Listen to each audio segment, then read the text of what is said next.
boys and girls? My name is Jake Hysterix Aussie Panko.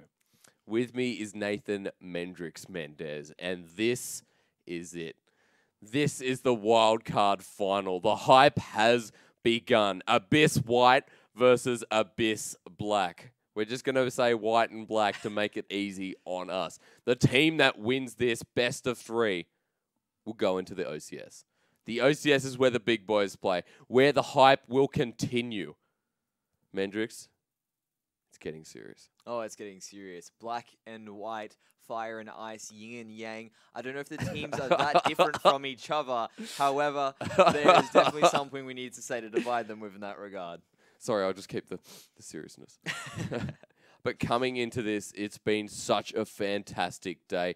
Teams fighting for their chance at the OCS, and now we're done. Now we're done. No, Now we're down. We're down to the best two teams, and they're the brother and sister team, of course. eSports Black played so well over the duration today. Of course, we didn't watch them as much as we watched eSports White, taking out a couple of the favorite teams, the favorite contenders, and last game was no different. Definitely yeah, some could say it was almost a surprise outcome in that regard. I mean, they came out and they performed in that last game. Yeah.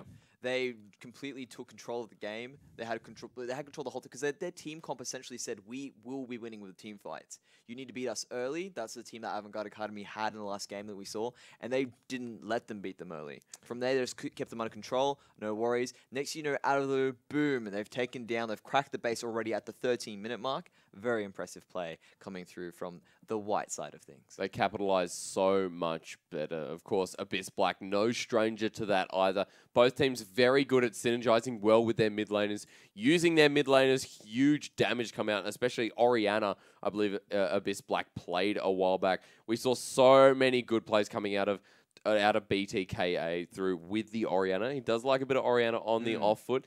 Even likes, I think he might play a couple of Ziggs games, as we see from Abyss White as well. Hulk, no stranger to the Ziggs. His bombs, absolutely devastating. Mid laners able to blow up their lane opponents. Even the game is what we're looking forward to. Oh, it's going to be a very good game. And one of the beautiful things about them being two sister teams of each other is they would scrim against each other. They would know each other's playstyles. They would know who to ban, who are the priority picks on both sides, how they would have played that out after those bans have gone through. And then the thing is, it's going to be like this extra level of mind games, almost an inception, you could say, between these two teams, simply because they know each other. They are part of the same group. It's just, like I said, one side's black, one side's white. Miss Fish in the top lane going to continue banning off Nunu, already taken out of game one. Looks like Abyss Black will be on the blue side and red side will be Abyss White to start things off. Rek'Sai being banned off by Abyss White, so good ban there. Take it away from Monkey, but then again, Faizy might have the ability to play Rek'Sai. We'll never know this game. Morgana gets taken out, especially from realer people who it's just so good at initiating, so good at locking down. Hecarim taken out as well from Miss Fish. So there are some mind games going on, Magic. You're definitely right here. Oh, the mind games are real in this regard. And it's just sort of saying they're like, okay, so who has Miss Fish been playing recently? Oh, yep. I saw him in Q doing this. We scrimmed like this. We'll take him out. Hecarim, Rek'Sai. They know all the bans they need to do. And with the teams, it's going to be interesting to see how they come off. Abyss Black taking a while on this last band. It's going to be interesting to see who they actually do. There goes the Ziggs. Ziggs, very smart, taking that away from Hulk. No Ziggs for Hulk. He's probably going to be regretting that one a little bit. He loves his Ziggs. He's played it 2 games in a row. So maybe a class change coming through for Hulk. Possibly the case. Well, once they get rid of Ziggs there, they kind of thought, okay, look, he's been hot 2 games on it. We know he's a good Ziggs. Let's get rid of this. Let's take that concept of, continuity out of him. So that way, because he's clearly warmed up on Ziggs at the moment, we need to mess him up a little bit, make sure he's not as hot as he was in the last games. And Segoy gets taken away. The Alistair, again, getting banned out for the 4th time today. Alistair, really huge support at the moment, and wow, to sort of juggle that in, they think about putting a Gragas into the jungle. Yeah, Gragas, another ban and pick priority at the moment. Looking at what's left, there is the Sejuani on the side to look to Abyss White to probably pick that up if the Gragas gets locked in on this side. If they decide to change their mind, decide we need a different priority pick for the situation, look for White to pick it up and try to steal Gragas away from Black. We don't know what's happening yet. They're probably still discussing the situation. Like I said, they know their strengths and weaknesses so much more intricately than other teams. They're probably taking a lot of consideration to their choices. Miss Fish looks like he actually might lock this one in. Gragas gets locked in, so Monkey's going to be making his debut in the grand final on that. Of course, that is a troll. There is no such thing as Heimerdinger coming into there, and if that was ever locked in, I would be very, very surprised. Blackstar on the Maokai, though. That's something a bit more relatable. Maokai, again, he has been a constant champion throughout this entire competition. Again, he just, he's been nerfed, as Rogi was saying to us before, but he just keeps coming back. And it's purely because of the changes that have, the fact that Righteous Glory has become such a prominent item. And again, it's just he's able to get in on the fight, lock someone down, and at the same time, he's providing so much damage reduction for his whole team in a certain area. It is just such a fantastic pick to have, because not only that, there's not really a hard counter to him. You can only soft counter the tree. The tree is absolutely a very team-based pick. So well done for Blackstar for sort of situating that once again. Fizzy gets the Thresh for Real again. And looks like we might see a hover of the Nautilus coming through there. Sugoi, as from memory, actually really likes the Nautilus, or maybe the Annie. I think we've seen him on once or twice before. So Nautilus, a very good comfort pick. BTKO on the Orianna, like we were talking about, probably going to happen there. Yeah, with Sugoi using Nautilus, chances are we'll probably see Divine Will pick up a Jinx. She played that amazingly well, or he played Jinx amazingly well when she was picked up. That combination of having the hook followed up with the anchor into the traps is just such a powerful combination that the two use very well. Probably look for White to maybe steal it away from them. They do have that opportunity now that they know that Nautilus is on the side of Black. The next obvious pick for them would be that Jinx. It's up to them now to have the choice to steal it. Rapid Cadet, there you go. So they're probably going to take away the Jinx away from Divine Will, make sure they can't have that combination they had originally that they were using in the past couple games they've been playing today. I'm expecting an Echo. You're expecting an Echo? I want an Echo. You want an Echo. Are you expecting an Echo, or do you want an Echo?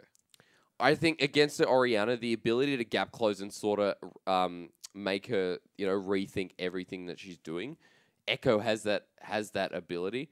The Shockwave can easily miss with a beautiful phase dive or even a parallel convergence that can, of course, shield him from the damage. And, of course, Chrono Break is fantastic for countering that as well. So Hulk's going to go ahead and lock in Sejuani for the jungle. You got the Thresh and the Jinx duo bot down there. You got your last pick mid laner to sort of counter everything that's getting put forward. Unfortunately, that's not going to be a Yasuo because dreams are just dreams. It could be Yasuo. I mean, if you look at it, think about the knock-up that you get from Nautilus. You use the Def Charge. If that manages to pick off an ADC, you get an instant engage for Yasuo in that situation. He could be a pickup in the situation in the top lane. He would be fairly effective against Maokai because you'll be able to just move on to him, deal his damage as much as he wants, but the Maokai is not that strong. But like you said, Yasuo is a bit of a wild card in this wild card at the moment. We're not sure if they will pick it up. They could be just trolling us a bit. Unfortunately, I don't think that's going to be the case here, but it looks like Vayne might be a bit of a hover. I think Vayne would situate really well with this team comp. There's a lot of CC. There's a lot of protection for Vayne, so she can sit in that back line, have a fantastic time going amongst the carries.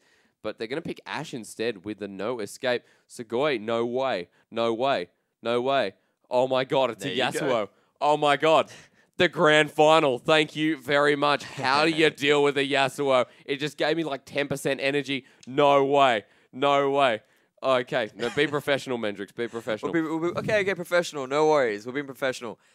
Is that an Echo? That's an Echo. I see an Echo there. That's an Echo. If this is going to be like an Echo versus Yasuo, I know Echo's in the mid lane and it'll be Orianna in the mid lane. I think they should lane swap just so they can sort of complete the LPL game. Of course, it won't be like in China, and of course the skill level maybe a bit less, tiny bit less. Okay. But Echo versus Yasuo, I think, oh God, it gets me very, very, very, very excited. Echo with 18 seconds to go only has a little bit remaining, and I think the best thing I can see is Echo with the parallel convergence coming through. But no, unfortunately, ladies and gentlemen, that 20 seconds going on about the Echo does not work out in the end. It's going to be a Xerath and Orianna in the mid lane, which can still excite some, but you still have Yasuo in the top lane. Mistfish going to go Yasuo against the Maokai. Blackstar has shown he's proficient enough on that champion, but Mistfish on the Yasuo. What are we thinking in terms of laning first? It's going to be interesting to say the least. Probably Maokai will have an advantage early because he's going to be able to burst the shield of Yasuo with his saplings. Then he can pretty much just go in, lock him down if he ever tries to get away. So look for Sejuani to probably take advantage of the lockdown that they have in that top lane and the fact that Yasuo is a squishy champion in comparison to most other top laners. The thing that's going to happen though is as the game goes on, look for Yasuo to start the split push. He'll pick up a Blade of the Ruin King at some point, probably followed up with an IE and a Static Shiv. At that point, Maokai can't fight him alone. It's impossible for him to duel him because he'll just go through and shred all the damage away from him. So it's going to be very interesting in that particular matchup in the top lane. Looking for it to go around, it's going to be a very, very passive mid lane. You're looking at a Xerath and an Orianna. Those two are just going to be sitting there poking. So probably the junglers don't want to make much effort there. If one person overextends a little bit, look for flashes to be burned on the junglers to make sure they keep them locked in place. I think Xerath will, honestly, I just think Xerath against Orianna, Xerath always ends up winning it purely because the poke just extends it a little bit further than Orianna. You've got an Orianna who, of course, can passively farm, can kite, and, of course, can actually trade off with Xerath. But Xerath can sit even further back, poke, get an auto attack off on a minion, poke again, and just rinse and repeat. I'm going to be interested to see whether they pick up a Luden's Echo on the Xerath, because that was actually a very popular pick in the current meta before the nerf. However, now because that has come through, it doesn't have the same AP ratios as it did before, and it's not as used as often. He might be more inclined to go straight for that normal Holy Grail, which was the Void Staff, Rabadon's Death Cap, and the Athene's on Holy Grail, because with those three items, essentially have enough of a power gap to just group mid and really siege it down with Xerath. Again, we have to wait and see. Perhaps Luden's Echo is still strong enough for him to go for it because that utility with the movement speed is just so great. Of course, it's absolutely fantastic. And we're now seeing that Luden's Echo is being zoned off to particular champions. It's not just a core item anymore. It's being zoned off to people that really benefit off the movement speed and, of course, the proc, like Ziggs, Orianna maybe, or someone who actually has a lot of AoE that can just get added to by the Luden's Echo. So particularly, I think we'll see it in the Orianna coming as a third or fourth game item. Maybe Xerath if he feels like it, instead of something like a Zhonya's, just in case there is a lot of diving capability coming from white there, but or black, white, black, yin, yang, fire, and ice. Coming from black, it's black. It's black. There we go. It's coming from Abyss. We know that much. It's coming from Abyss, definitely is, and with someone like a Nautilus who has an ability to just lock you down, I'd be pretty scared if I was Xerath. Oh, yeah, definitely. Once that Death Charge goes off, it's going to be zoned. I mean, he's got two really big choices he can go for in that situation. Xerath or Jinx. Both of them are fairly immobile once it gets on there. And if it hit, I mean, whichever it hits, you'll see a Yasuo flying straight to him with his last that's breath. why my face just lit up. I just realized, hang on, Nautilus Depth Charge, yes. And then you've got Ashe. Oh, unfortunately, didn't go Quinn. There's your problem there. Okay. You need to go Quinn for Yasuo to have 100% effectivity. And then you've got Orianna with the Shockwave. Wow. Okay, there's another knock-up. Gragas with his belly. Now, does that knock up? Doesn't matter. But it does. It counts. Okay, so it counts. But what would it matter because you got the explosive card? Exactly. And then you got Yasuo, who is the heart of it all. And he's just going to send out his Steel Tempest. Wow. Wow, Yasuo is going to be the heart of it all. Ladies and gentlemen, I cannot express this more. Keep an eye out on Mistfish in the top lane.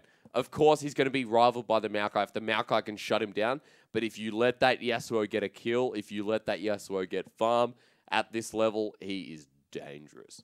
Oh, well, at any level, he's dangerous, really. So is Echo. Yeah, Echo is also very dangerous as well, but he's not in this game. Unfortunately.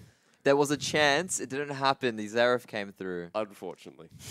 Unfortunately. We've seen an Echo game today. We have. It's not enough. I want more. His ability to outplay is just wow. It's fun watching him ult, and you're just like, oh. He just jumped in the middle of three members, but that's okay. So well, you know what? Yasuo, like, it's sort of similar to a degree. That's why I got excited. One of them jumps in, the other one jumps away and backtracks, and he can backtrack. I don't know what's going to happen here. It'll be interesting to see how these two teams play out. I do love looking at the team as it comes in, just seeing all those challenger and master symbols. Very impressive to see. Yeah, definitely. And one day, Mendrix, I will get there. But Zerath, let's focus on the good part of Zerath for the time being. His ability to outpoke any champion is huge. As long as you can aim with Zerath, that's all you really need. His mana sustain as well is incredible. Of course, getting passive mana back from that auto attack. So Orianna's going to have to out-sustain. Definitely has to go that Angel Grail to start off.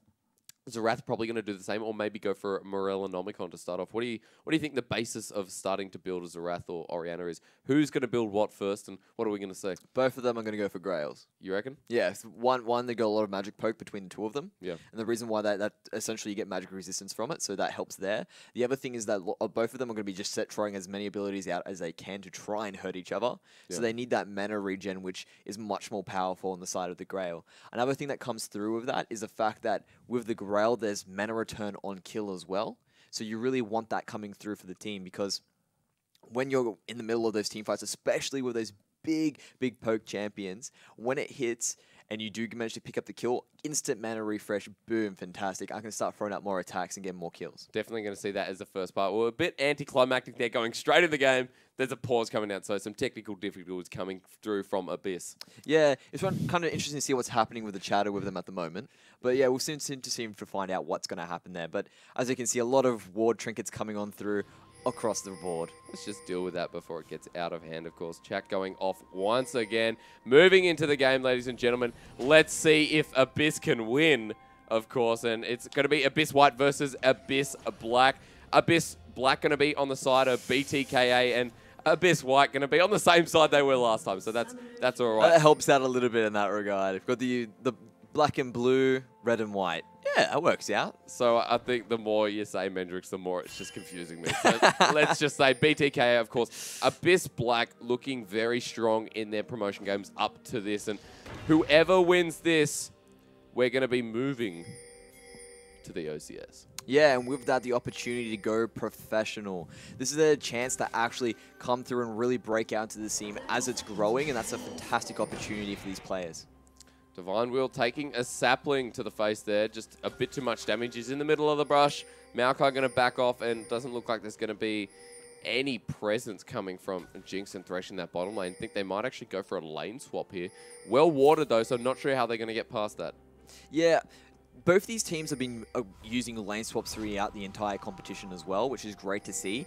But the thing is, they're probably well practiced in it against each other. So how this plays out is going to be interesting. We have that bottom lane backing off, so they might be going to the same area again. However, they will see Jinx making her way through the lane, so they're probably going to send Ashe up there. So just going to sit back to see where they need to go. Boom, we see Jinx. Let's head on up and use our normal lane swap antics. Ashe and Nort going to be in that top lane as well, so it's going to be standard laning phase, just reversed a little bit. Yasuo probably going to go down into that bottom lane, actually starting with the Raptors. So he's going to get that level advantage, go straight back to lane, and Maokai going to do the same thing with the Wolves, I believe. So level 2 for both top laners down bot.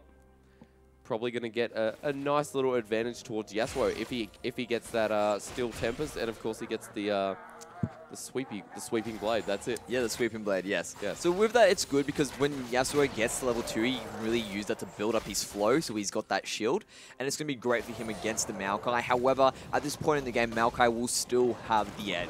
So when that fight does happen in the mid lane, watch Yasuo to go through. There's actually a teleport being used by Yasuo. I think he's going to try and push that as fast as possible. Sort of negate that whole phase where Maokai has the power spike and he doesn't. Black Star has his teleport. He didn't use it. He walked down to lane. He's walking down to lane, yeah. So, oh my god. Nice, I'm saying there. Nautilus tries to stop that one. A lot of damage going towards Divine Will. Looking for the next rocket. Sugoi helps out, but really nice. I don't think I said nice enough on that. It was a beautiful death sentence. Yeah, well, the bot lane, who was currently in top, did a fantastic death sentence from white onto black. Wow, that's a lot of damage from Miss Fist as well. On black onto white. No, yeah, it's already confusing, isn't it? Well, they instantly hit level 2. They recognized that and took advantage of it and got a fantastic trade. Yeah, and it continues on, and the death sentence does not hit that time. Jinx going to help clear that out very quickly, already with 16 CS. As I was saying before, look at Yasuo. 15 CS already. I told you that this lane would suit him very much. He's actually looking for Miss Fish there. Faizy going to try and back off. Miss Fish, are you going to flash Sweeping Blade? No, he's not. We're waiting for the Yasuo players to come out. we have to wait a little bit longer. So the reason why he's actually up in CS at the moment is because he was there first. He used his teleport to get into lane as fast as possible, and now that wave's pushing up to him. So as you can see, slowly Maokai's catching back up with the wave still near him. So we don't know how far that particular thing is going to go through. He was trying to pick up FiZi. That's probably why he pushed so hard. Sort maybe gave up a little bit of experience for it, but it's not going to be a big deal as we continue on the game. Mistfish looking for the sweeping blades and Iron Tempest, or Steel Tempest I should say, coming through for Blackstar. A lot of focus on this lane. The Yasuo coming through, gets a beautiful Q, and it's going to continue to be an interesting lane. Yeah, both teams playing this very safe. Whenever they get a chance to get a really good trade-off, they will take it. However, at the moment, it's fairly slow. There is a bit of a gold lead starting to build up on the side of Abyss Black. They're roughly about 100 gold at the moment. It'll be interesting to see where that actually goes as the game continues. 16 to 10. The Sejuani actually has an extra 2 cams. Divine Will has to flash this one as well. Rapid doing a lot of damage on Divine Will, but Thresh actually takes so much there. Ashe does a lot, but has no scape, so forces a flash, but Thresh gets very low. Yeah, now we have Mistfish in trouble as well. Abyssfish is there. He's going to just get it out there. Will he be caught? There's the Arctic Assault, and there's a Twisted Advance as well. I think Mistfish might actually have to force a flash here. Will he do it, though? No, he actually holds onto it. Very well played by Yasuo, and Mistfish gets a lot of attention down bot. And this is what we were talking about in the Champions League. Look for the jungler to head towards straight for that Yasuo. Why? Because we have the lockdown and he's a squishy champion. Not only that, he is going to scale into the late game, and the chances of me being able to find a good gank in mid is going to be hard. He started with the Doran's sword. The Doran's Blade, yeah. Doran's Blade, what do you think? Yeah, that seems about right. That seems like a standard pickup. You wouldn't go for a long sword? He could have gone for a long sword if you really wanted to be aggressive and try to outplay Maokai early. Ooh, there's a hook onto Bisagoi there. Bisagoi just laughing as Nautilus is all do. He's going to sit right back in there, wait for something. He uses his shield there, and we do see Mr. Monkey coming in there with a beautiful body slam. There is the roly-poly barrel, and the ignite goes off, but Divine Will does not get the kill. Yeah, and now they're just trading in the bot lane now. Oh, wow. Mistfish actually has to force a flash. This time doesn't have the proc on the Q. Rilapol in the top lane might want to defend this by himself, but I really would not. Of course, the barrel roll and the body slam available for the Gragas. Mistfish took so much damage then, and now Maokai's in the lead with CS. In this situation, the teams are just trading pressure at the moment. Mr. Monkey is at the top, and you have Fizzy down the bottom. Although in this situation, there's not much you can really do to push this tower out. So Abyss Black are getting the better trade of it. And waiting for the next death sentence to come through. Jinx coming into the top lane here. Yasuo down bot, just going to back off and actually just secure that farm to make it even. He goes for the Vampiric Scepter first, maybe not working for the Static Shiv. No, he's going to try and go straight for a Blade of the Ruined King. That way he can really chew through the HP stacking Maokai is going to do. As you can see, he's picked up the Catalyst, and he's going to be building that straight away as fast as possible into a Righteous Glory for himself. Once he gets that, he has the tools he needs to actually really get some Initiate on. That's fantastic damage that was dealt to Hulk there by BTKA. Really punishing him for coming forward. As we see now, he doesn't have much to do. It's going to probably be frozen a little bit in that mid lane. BTKA not pushing out very aggressively for the time being. FiZi going to pick up this CS as well, and Xerath just misses all his skill shots, all 3 of them in fact there. BTKA not taking a cent of damage. He has his tap shoes on, and he's dancing around all the skill shots happening at the moment. Easily able to pick up that pink ward as well. The LCS crowd goes wild as it gets dropped on through. And as you can see, it's just very careful play by all the teams. No one really going too ham out there at the moment. And that's going back to why he picked up that Doran's Blade early. He wanted to play a more safe lane. He's got more sustain with the Doran's Blade. We're having that 3% lifesteal on top of that, a little bit of damage, a little bit of health. So really it helps him stay in the lane longer. Whereas, like I said before, you wanted to really kill him in the first, say, 3 levels, then that's when he would have gone for the Doran's, the longsword into the 3 pots. Rilapol just getting rid of that pink ward again, and Hulk trying to get close to this CS. Orianna denying actually quite a bit. BTK in the mid lane, known for his Orianna being very aggressive, and He continues that on, just keeps getting farm and keep aggroing on this Zerath. Meanwhile, a Dragon, Abyss White, actually going to pick up this first Dragon. So again, they're just trading objectives across the map. Abyss White are taking the Dragon, while Abyss Black will be taking the top tower. And maybe both of them are very fair in their own regard. It's actually more worth to get a tower at this point in the game because you don't have that bonus AD to really stack up the percentage damage. They're trying to trade this off. They're trying, down bottom, they're trying to trade this off as best they can. The Ashe in the top lane picks up that turret. Abyss Black get that one quite easily, but it looks like Faizy and Rapid, all the team down there, going to get the bot turret as well. Yeah, the moves by these teams are fantastic. Abyss White definitely getting the better trade of that. Where they got a Dragon and a tower. There's a Shockwave. Oh my god, there is the ult from Yasuo. The range, I didn't even know it was that big. Mistfish has to get out before the damage is done. Zerath gets first blood though, because Yasuo oversteps the marks. BTKA takes a sapling as well, but Sugoi ends it with a depth charge. BTKA gets flashed on by Blackstar, and it's a 2-for-1 trade going in the favor of White. All of a sudden, there seems to be this dive going through. Let's take advantage of the fact that they've put so much resources in the bottom lane. Next thing you know, boom, doesn't work out for them. They trade a 2-for-1 trade in that situation, and now Abyss White are even taking more for it. They're getting another tower on top, and they've also got damage being taken on the mid tower. They're taking the momentum from the last game they played, and they're running with it. They definitely are. White looking very strong so far. Blackstar and Faizy looking to aggro down this turret. Graga's coming to the middle lane. Monkey might actually have to use an ult here if he wants to get him off. He's actually saving it for the time being. Faizy, he actually doesn't use that very correctly either. Blackstar still going to get this mid turret because Monkey actually didn't play this too well. He just needs one more hit and he gets it. He's going to die, but it's definitely going to be worth. Or is it? Mistfish picks up his first kill. So one of the things you really don't want the kills going onto Yasuo at the moment, because once he gets really strong, he will one-shot your squishies on the side of Rapid, and he will definitely hurt Hulk if they get knocked up into the air. The other thing that you need to look at as well, though, they traded towers across the board. The global gold is huge. The gold lead for Abyss White has really picked up. Oh, Death Sentence lands. There's the box, and the Flay soon to come out as well. Goes sideways. Jinx gets the zap. There's the Super Mega Death Rocket. Hits nice and easy. It's now 3 on Monkey. Has to force a flash. Does he have Body Slam as well? The Thresh. Thresh gets the flash and really picks up that one. There is the Enchanted Crystal Arrow, but no victim's going to take it at all. Thresh coming out big there. He goes through, lands the hook on Orianna. PTKA, you are now gone. Rapid doing amazing damage, landing that Super Mega Death Rocket. After that, he goes on through. No worries, I've got you too, Gragas. Flash over, I'll flash too. Thank you very much. Abyss White just going across the board at the moment. Black don't know what to do.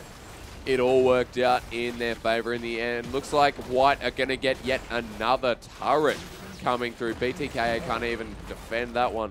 Another turret going down. That's 4 turrets to 1. A gold advantage that's moved to about 4k. And a Dragon that's probably going to be escalated to 2 in about 4 minutes. And now, as I was mentioning before, that Dragon's not worth it because you don't have the gold to really go through.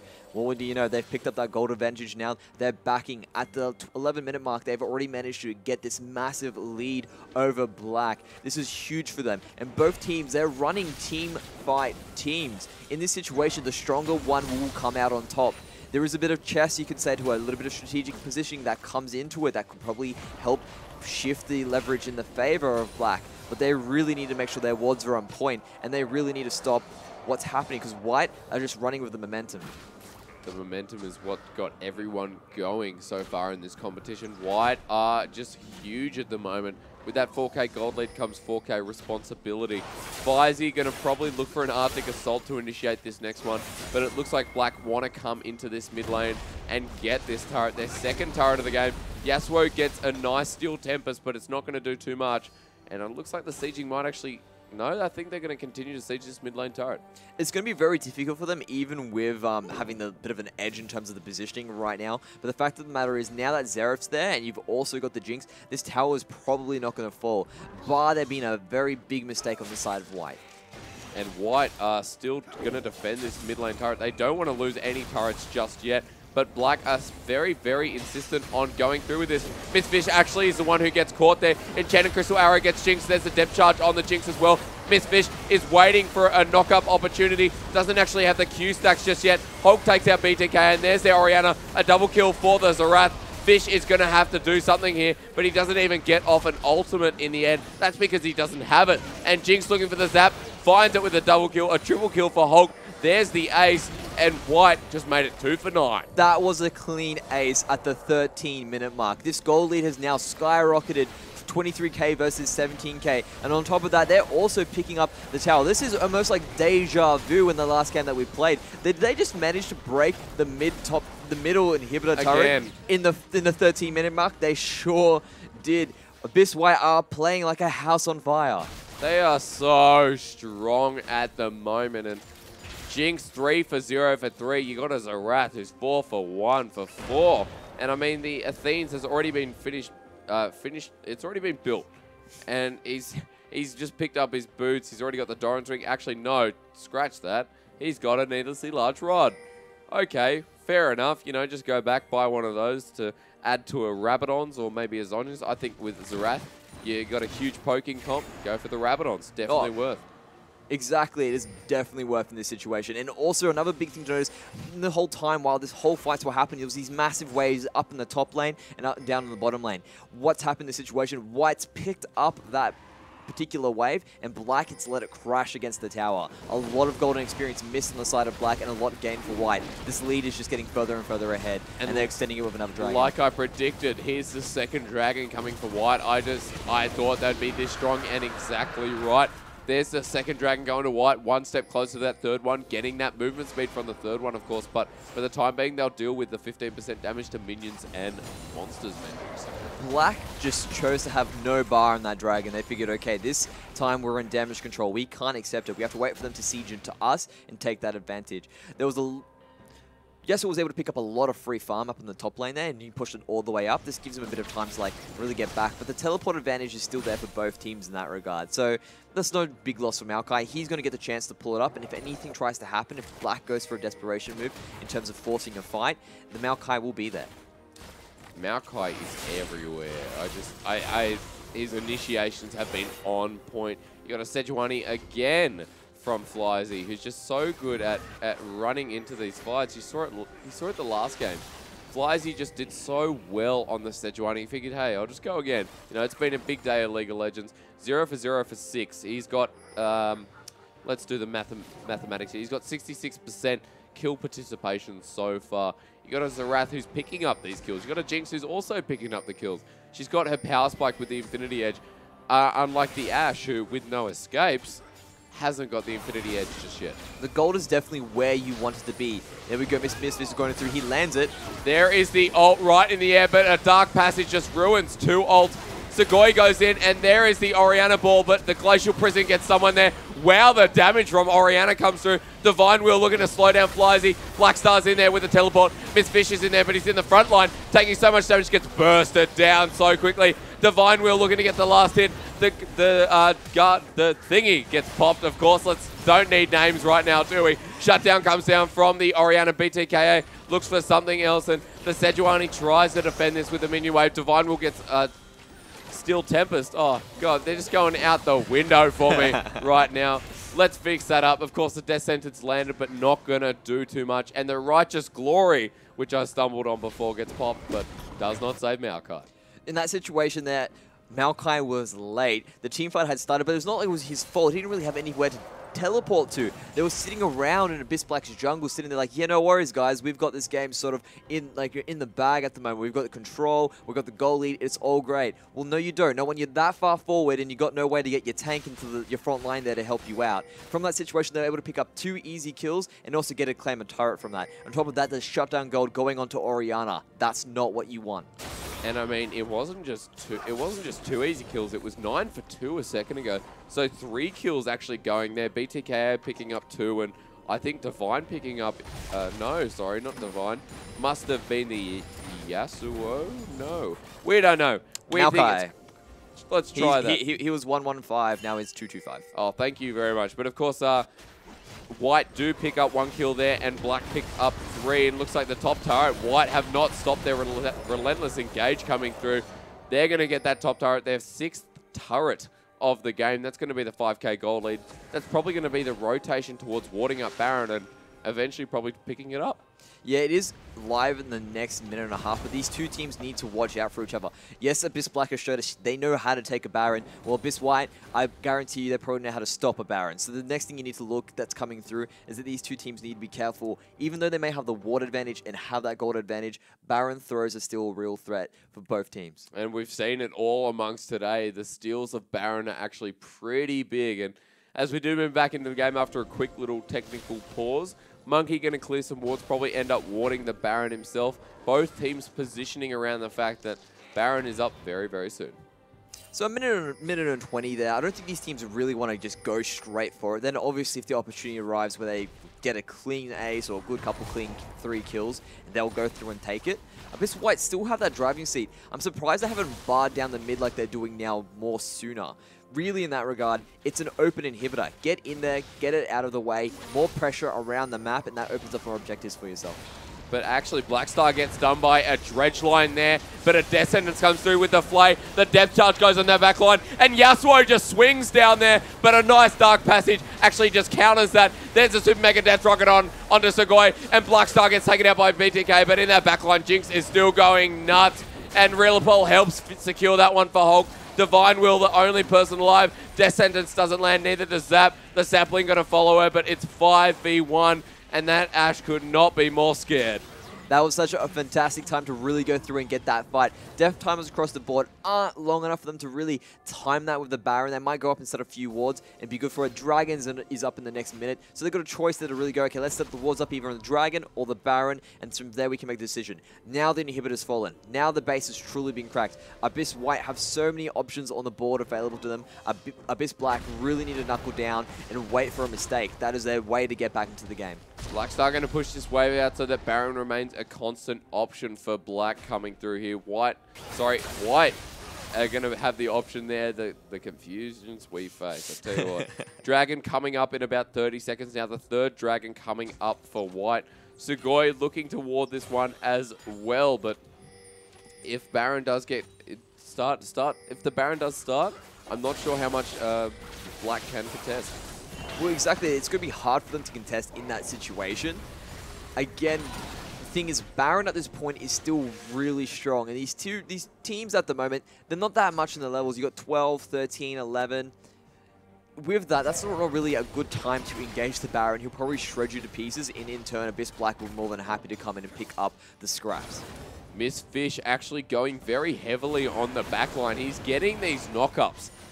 The unfortunate thing is that Rilipol is just getting these beautiful Dark Passages, getting the carries out of the way of the Yasuo, and he can't really do anything anymore. There's the third Dragon. There is a bigger win condition with the mobility, and this game for White could not be going better. They have so many options again. It just seems to be the word of the game. White have options. Oh my Black God. do not. They need to sit back and wait. That Dragon also go into them means that 2 more, boom, we have another way to break the base. We don't just need just the Baron. But there you go. They've already cracked it without the Baron. They're so strong right now, it's probably not even a good idea to go for it. You're this far ahead, just keep the siege on. You have enough siege with your teams. If someone pokes their head out, you got the Thresh Hook, you can finish the fight off, and boom. Next thing you know, they're moving their way closer towards that OCS seat. That seat could never be more deserved after this game. Of course, both teams do deserve it here. A lot of ward coverage come through. I'm loving the clearing coming through from White. They're making sure they are not seen by any ward.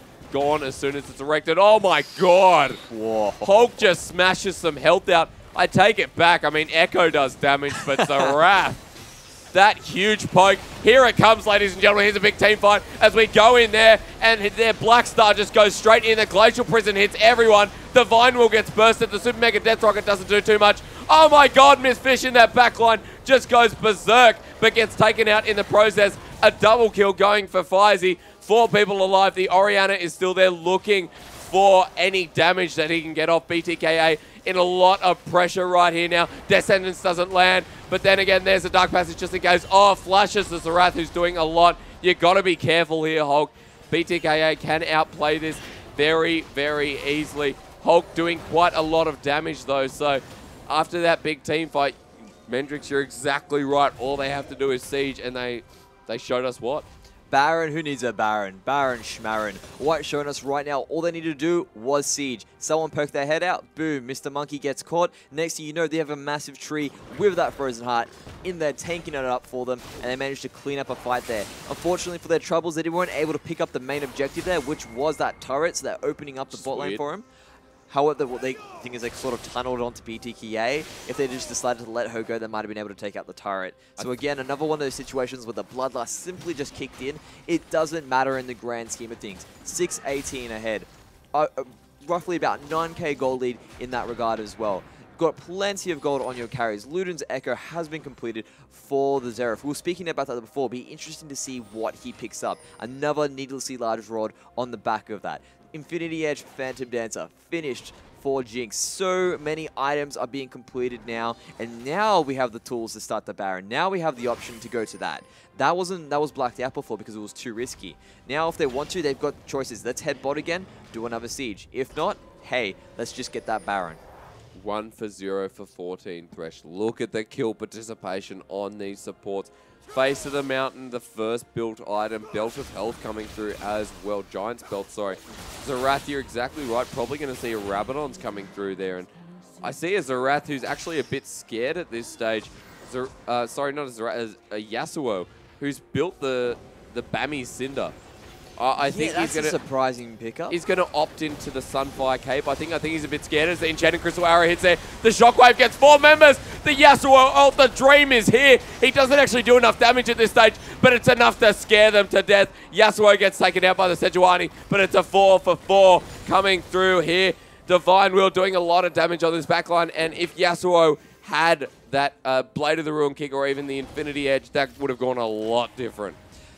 Maybe that Bambi Sinner was the right idea. He died pretty quickly once he went in there, but they managed to pick up the Jinx. That's a big one. Blackstar back into it. Blackstar is doing a lot of damage and absorbing it as well. The Nautilus gets targeted here. Mr. Monkey tries to use his ult and fires. He doesn't actually have that Glacial Prison anymore. Blackstar doing quite a lot, but fires, he can't actually get in there. BTKA looking for Blackstar, but oh my god, Divine Will gets bursted by Hulk. He's sitting on that backline so comfortably. Miss Fish is actually the one who's going to get dove in now, and it looks like he's trying to outplay this just a little bit. But Miss Fish, oh my god, he flashed, but he doesn't actually press his ult. He doesn't have it just yet. Monkey going to try and help Miss Fish out there. He does have the home guard, so he will be coming back in there. And wow, there goes the inhibitor by the Thresh. They're trying to get out of this one. There's the Dark Passage. Everyone's out safely, and Yasuo doesn't end up picking that kill. Abyss Black are here to play. Where did he come from? Where is this Yasuo coming from? Hulk has to use the barrier there. Miss Fish is coming out of nowhere. There is the ultimate. Black Star takes the ultimate, takes the damage. The Yasuo Dream is dead, but he comes out, he picks the kill. Monkey dies as well. It's a 1 for 2. Unfortunately, not worth the Enchanted Crystal Arrow. Doesn't hit Zerath. Sugoi takes a lot of damage. There's the Shockwave. There's the Shockwave from BTKA. And a Rapid just falls apart. Okay. As I mentioned before, Abyss Black are here to play and here to get paid. That was an amazing comeback out of the blue there from Yasuo to really come through. Of course, it didn't pan out the best for them in that situation. However, going on through 9:22 now, they've managed to hold off the aggression by losing an inhibitor. That's okay. An inhibitor is okay because that is free gold coming to them in this situation. That is something that they sort of need. A little bit of less pressure come in that regard because that wave will naturally push, and that's all good for them. Some extra gold for their carries coming on through. The longer this game goes, Abyss Black has a chance to come back because they do have a team capable of an amazing wombo combo as we witnessed in that bottom lane. If we manage to get a really good cast setting up the ultimate for both Abyss, Miss Fish, and BTKA, look for it to happen. They pick up their first dragon. I just can't believe that teleport. Miss Fish, the Yasuo. I'm shell-shocked. I didn't see it coming. I didn't think Miss Fish would do it, but he teleports to the side unexpectedly. He bursts down. Who does he burst down? Was it the Jinx? Jinx, yeah. Jinx. Well, no, Jinx was killed by BTKA. Straight away, he picked up, was it? I can't remember. It was just that much of a fight. I just cannot believe what happened there, and it was Miss Fish just burst down, and it was absolutely incredible. Gets taken out himself, but does quite a lot. I believe he bursted down the Sejuani. That's coming correct, through. yes. Yeah. No, Sejuani hasn't died. Or Hulk. It would have been Xerath. We're very terrible at what we do. Why is he looking? Xerath or Thresh, one of those two. They have recent deaths on their counter. Either way, oh my god. Oh, there's a shockwave again. Here comes the depth charge. It's still on Rapid. You cannot stop that one. Blackstar takes a lot of turret hits, but oh my god, Miss Fish takes so much damage. He's just not in the right position, not at the right time either. The Yasuo is so not... He's just not tanky enough. He's just not tanky enough yet. The longer the game goes on, he has picked up that Motor. It's good. There goes the and it's a goal again. Once again, BTK takes so much damage. Wow, Black tanks up that one. Divine Will just gets bursted down by Rapid in that side, and other members are just falling apart. Rapid gonna get this inhibitor on not too much health for the time being, but 5 members are sieging this Nexus turret. 2 members up on the side of Black, and it looks like the first game is going to White. Yeah, they had control from the beginning and were playing amazingly there. They might still try to fight this. Oh, Fish gets taken out. He's just not tanky enough at this stage. They get a kill to end it out. Faizy goes flawless, and the Jinx just destroys. Yeah, that last-ditch effort coming out from Black there against White wasn't exactly what wasn't enough really to help them stay in the game in that situation. An incredible fight coming through from White, really showing dominance and really rolling with the momentum that they picked up from the previous game. Going on through there, just amazing plays all around from the team. BTKA almost came through. Almost just enough. If Miss Fish had managed to pick up a little bit more farm, they had the damage. The damage was there. It was really hard. They were trying for a long time to break that bottom turret.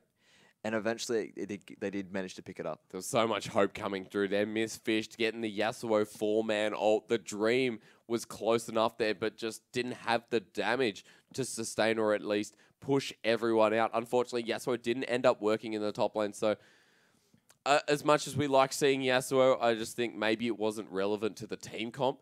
Probably have to go back to the drawing board, see what could complement a bit better, or see if the Yasuo could maybe position himself a bit better in that mid-game stage. The big thing is that with this League of Tanks, the reason why they're so effective in the top lane is they lock each other down. If you have 2 tanks, or we have a tank jungler and a tank top, the big thing that will happen is if there is another tank person you're trying to kill, he'll probably live.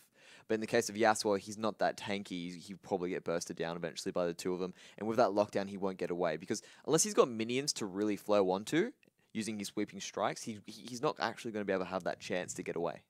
Definitely not. Well, that is game 1 going to Abyss Sports. White. Can Black come back in this, or can Abyss actually win the game? Well, of course, Abyss is going to win, because that's how it's going to play out. We know Abyss is going to win, and Abyss is going to lose. So it's going to be very intense. Make sure you join us for the Wildcard Grand Final, Game 2, straight after this.